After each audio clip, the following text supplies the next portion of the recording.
Meat City, baby.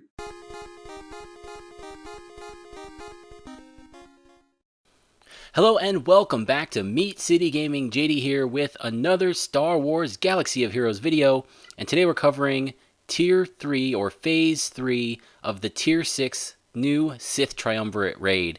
And I gotta tell you, at the start, I messed this one up pretty bad. First time going in here, I didn't really understand the mechanics, so the background footage, damage, and tactics are not impressive. But I'm gonna commentate. Maybe you can learn something from my mistakes and give some of the mechanics here and what I've learned in the meantime while that rolls in the background. So listen to the words I'm saying and use the video as an example of what not to do when you have your own runs here. So I think this phase is easier than the Darth Nihilus Phase 1, but harder than the Darth Scion Phase 2. And again, you get a little win here. Something that I felt was missing from Phase 1 with Darth Nihilus. I felt like you were always just barely surviving. In Phase 2, you get the bonus offense from Scion's debuffs, so that kind of helps you out and gives you a little win in terms of how the fight feels. And here in Phase 3, you're fighting Darth Traya, and she has 3 lightsabers that accompany her as her minions. And if you take out all 3 lightsabers, she topples, just like the Rancor when you take the door control out, just like the tank when you take out all of its turrets. So that's cool. There is a thing you can do to get the advantage against this boss. People doing this fight, the thing that was everywhere is Stormtrooper Han. I'm not going to talk about that. It already got nerfed, so forget about that. If you see videos on that, it's already old news. That mechanic, that tactic is going away very shortly. So instead, I'm going to focus on what I used and what I think would work well in terms of how to complete this phase, how to get some good damage going forward. So for this fight, the mechanics are the lightsabers just do attacks, but they also are immune to debuffs, and each time that they get summoned or that Traya takes a turn, they gain a buff. And depending on what the buff is, changes the debuff that they can put on your team. So one of them, if the lightsaber has Retribution, they can put, I believe, Daze on your team. So you won't be able to attack back one that has Retribution. And that can be a big deal. So know your team, know if you're counterattack reliant, then be aware of the lightsabers that can inflict that debuff and target those first. So when you take those out, Traya topples. The other thing that's going on is Traya, she has all the normal immunities and things that have been going on in the other phases. She basically has tenacity up. You might get one debuff to stick to her early in her turn, but every time that you do, she gains potency or tenacity, and she gains speed. So you can't really turn meter reduction her, except with very few exceptions, such as a Ventress Night Sister lead. You can do a little bit of turn meter manipulation. But it's going to be difficult to do in most circumstances because of her rapidly stacking tenacity throughout her turn. The other thing that Traya does, the main mechanic here, is every time any one of your allies performs any action, it stacks a buff, I guess you would call it, on Traya, Bonds of Weakness. And what this thing does is every time that it gets activated, it deals damage to your entire team, and the more stacks there are, the more damage it does. So very quickly, if you have a couple of counterattack or assist mechanics, those damage stacks can stack up really quickly. I mean, you can have 10 or 15 stacks in 2 rounds of turns for your team if you have a couple of assists or counters or things like that going on.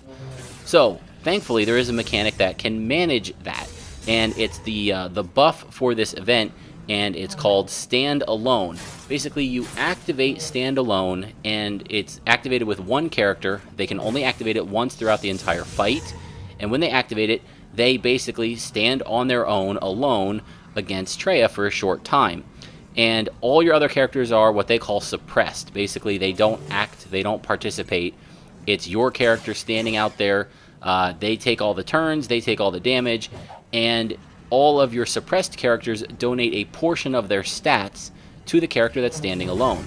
So this, and when you activate it, it removes all the stacks of Bonds of Weakness. So doing this, it removes all the stacks of Bonds of Weakness, and it buffs that character up, and then puts your other characters in a suppressed state. So this, to me, seems to be the key to doing big damage here. Attackers give big boosts of damage to your characters here. So if you have a character that's already powerful, that can already hit really hard, and they stand alone, if they can get 1 or 2 hits in on Traya, they're going to do some really, really big damage in a short amount of time. So that, I think, will be the key to this. When do you activate that buff at the right time, and what is your lineup to give the right amount of statistics to the characters that are standing alone so that you can do a lot of damage? And then hopefully you can also time it with the topple to remove the debuffs and to get your characters back in the fight, and then have free damage on Traya while she's toppled. So I obviously bungle that pretty royally here in this fight. I think what I'm going to start to do, the tactic that I figured out early on here, again, this is going to be refined and theory crafted, and it's going to depend on your team. But the thing that I found to do, I think that's the most useful early on here, is to activate standalone when you know you can take out the lightsabers just before a topple. That way, maybe there's one lightsaber left, maybe you have a counterattacking character, and as long as they don't have daze on them, when the lightsabers attack the character, if it's Commander Luke, if it's Han, they'll counterattack, and the counterattack will be so strong, it'll immediately take out those lightsabers. The Traya will topple, and then all your suppressed characters stand back up. They come back into the fight, and the standalone mechanic ends. So then you get free damage, and you start the next phase with all the Bonds of Weakness removed. So that seems to be early on the way that I'm going about this. One thing of note here, Traya is kind of an anti-Foresight character, so this will probably not be the phase that you use a Jedi Ray team in, if you have Jedi Ray. So teams that will... this phase is kind of open to teams that will be useful. Again, there's no protection mechanic like Darth Nihilus, so any team you send in here, any damage you do to Traya will count, and you don't have to worry about eating through protection that regenerates first. So this is a sustained fight, right? Every single move you make is causing damage to your entire team. So you want to bring in characters, you want to bring in teams that can regenerate protection and stay in the fight. Imperial Troopers sounds really good, especially with a Thrawn Zeta lead. That's going to be a tanky, sustaining team, and even though you're taking damage, you'll be regenning protection very quickly. Phoenix is another option. Regens protection very well. A Rebel team that'll do high damage, maybe you've got a Commander Luke lead, put in the Captain Han Solo from Territory Battles, Cholo. He has protection regen as long as your characters have full health, so he can keep guys topped off. Jin, if you Zeta her leadership, whenever you're stacking buffs on your allies, you're regenerating protection. So bring in characters. Chirrut is good for this, but other characters that put up buffs. Raid Han Solo has a great buff mechanic. So that can sustain that team for its regenerating protection and keep them in the fight. So there's a lot of options here. First Order, I think with a crew, Kylo Ren Unmasked lead, I think his Zeta, I'm not too familiar with that team, but I think that team can regenerate protection very well also.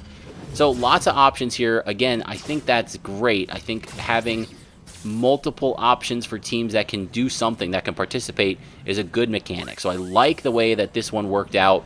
I think this is going to be a good phase to theory craft and figure out exactly how much Bonds of Weakness to take and what kind of lineup to bring. Again, if you bring more attackers, your standalone character gains more offense. But if you bring tanks, they gain more health. If you bring support, I forget what else they gain. But the right mix there is going to be very important. I think this is also a good phase for the off-meta characters. As I said, Traya is anti-Foresight. She stuns characters that use Foresight. So Jedi Ray is pretty bad here. I think General Kenobi is going to be pretty bad here. For me, Baze in my run, that was the one thing I did right. I think Baze is going to be a great tank in this phase because he has a Dispel. Any Dispeller, AoE Dispel, is going to be really good because it removes the buffs from the lightsabers that Traya uses, and if the lightsabers don't have their buff, they can't apply their corresponding debuff. So all that is very good. Maybe B2 has some use here. Certainly Ventress with her AoE Dispel on a Night Sisters team could be very good. So lots of options here to work out. Again, don't follow the strategy that I did, but using this information, seeing what I do wrong in my first run, I brought in a fairly powerful team, and I put up, what was it, 400,000 damage. Not impressive at all, but it helped me get an understanding of the fight, and then I followed that up with a much weaker team, I think, in terms of my roster, and they did almost the same amount of damage. I think it was a mid to high 300,000. So that's the second fight where I brought in my probably, I would say, my C squad. I didn't run my classic Titans here. I forget if they were on cooldown because I had used them in the Phase 2, or if I just decided to mix it up because I thought I understood the mechanics and how this standalone mechanic would work. Clearly, I did not have it down yet. So that's the basic strategy. That's the outline for this. Again, lots of options here, lots of theory crafting to do, lots of experimentation to work out, but a really cool phase, a cool mechanic. We get a topple. You get the chance to to gain an advantage over the boss and put up some good damage numbers. So experiment on your own. Hopefully you guys have had some success. We just finished our first run through the Tier 6 raid. We completed it. We got our rewards, and they were pretty good. I don't know if it was impressive based on the amount of effort that went into this, but certainly decent. Lots of Gear 12 pieces mixed in there. And so I also have a Phase 4 run video that's in the works that'll be following up this one. So good luck with your run. Hopefully this helped you out a little bit, gave you some insight into how this fight works, some things to do, some things not to do. If it did, feel free to leave a thumbs up for the video. I appreciate the feedback. Even if it's negative, you can tell me how much I failed at this one, because I know I certainly did. But also feel free to let me know how you're running this phase. What teams did you use? What kind of success did you have? Even if it was Jedi Rey, if you had a good damage number from her and you somehow figured out how to use her despite the foresight mechanic from Traya, I'd like to hear about that too, even though I think everyone has had enough of Jedi Rey championing this raid so far. So looking forward to the feedback. Thank you for joining me, and I'll see you next time.